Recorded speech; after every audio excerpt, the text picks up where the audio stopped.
ఈ video USA లేదా NRI investors సంబంధించింది. నేను ఇదివరకే మన ఛానల్లో కొన్ని వీడియోస్ చేశాను. 2025 ఇండియా రియల్ ఎస్టేట్ బాగుంటుంది, యుఎస్ఏ రియల్ ఎస్టేట్ ప్రాబ్లంలోకి వెళ్తాదని చెప్పడం జరిగింది. దానికి నేను కొన్ని కారణాలు చెప్పాను. అండ్ రీసెంట్గా మార్కెట్లో మీరు చూస్తే యుఎస్ఏలో ఏం జరుగుతుందో మన అందరికీ తెలిసిందే. వాటితో పాటు ప్రముఖ ఇన్వెస్టర్ అయిన వారెన్ బఫెట్ గారు తన యొక్క రియల్ ఎస్టేట్ బిజినెస్ని కూడా క్లోజ్ చేస్తున్నారు, లేదా ఆ బిజినెస్ నుంచి ఎగ్జిట్ అవుతా ఉన్నారు అనేది ఒక న్యూస్ ఉంది. మరోవైపు బ్లాక్ స్టోన్ లాంటి కంపెనీస్ లేకపోతే ఇతర కంపెనీస్ చాలా వరకు ఇండియన్ రియల్ ఎస్టేట్లో ఇన్వెస్ట్మెంట్ చేస్తూ ఉన్నాయి. ఇక్కడ మీరు గమనించవలసిన ఇంకొక ముఖ్యమైన పాయింట్ ఏంటంటే, గత కొన్నాళ్ళుగా ఇండియన్ స్టాక్ మార్కెట్ నుంచి ఎగ్జిట్ అయిన FIs foreign portfolio investors real ఎస్టేట్లో ఎగ్జిట్ కాలేదు. అంటే ఇండియన్ రియల్ ఎస్టేట్ ఎంత స్ట్రాంగ్గా ఉందని చెప్పి మనం అర్థం చేసుకోవాలి.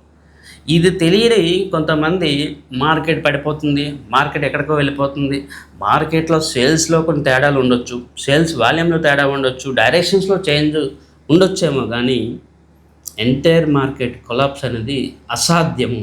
2008 లాంటి సంఘటనలు వస్తాయి, చీప్గా ఆస్తులు కొనేద్దామని చెప్పి ఎవరైనా అనుకుంటే అది పొరపాటు అవుతూ ఉంది. అన్నిటికన్నా ముఖ్యంగా ఇప్పుడు ఎన్ఆర్ఐస్ కానీ, యూఎస్ఏ రిలేటెడ్ కంపెనీస్ కానీ, లేకపోతే ఇంకా వేరే వాళ్ళైనా కూడా ఇండియన్ రియల్ ఎస్టేట్లో ఇన్వెస్ట్మెంట్ చేస్తాము అని చెప్పి అనుకుంటా ఉన్నారు.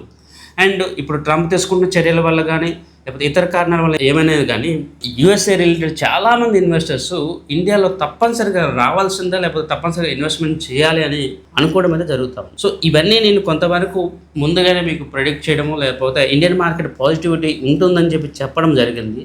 అండ్ ఇప్పుడు మార్కెట్ కూడా అలానే ఉంది. సో అదొకసారి మీకు రికాల్ చేస్తూ ఉన్నాను. అండ్ ఇండియాలో ఎవరైతే ఇన్వెస్ట్మెంట్ చేయాలనుకుంటున్నారో, ఇండియాలో మీ యొక్క వెల్త్ని క్రియేట్ చేయాలనుకుంటున్నారో, డెఫినెట్లీ మా పోర్ట్ఫోలియో మేనేజ్మెంట్ అడ్వైజరీ సర్వీసెస్ తీసుకోవడం వల్ల మంచి ప్లేసెస్, బెటర్ ఇన్వెస్ట్మెంట్ ఆప్షన్స్లో మీరు ఇన్వెస్ట్మెంట్ చేయగలరు. అండ్ బెటర్ ఈల్డ్ కూడా తీసుకోగలరని ఆశిస్తూ ఉన్నాను. నేను మీ సత్యసంతోష్ సత్యమేవ జయతే.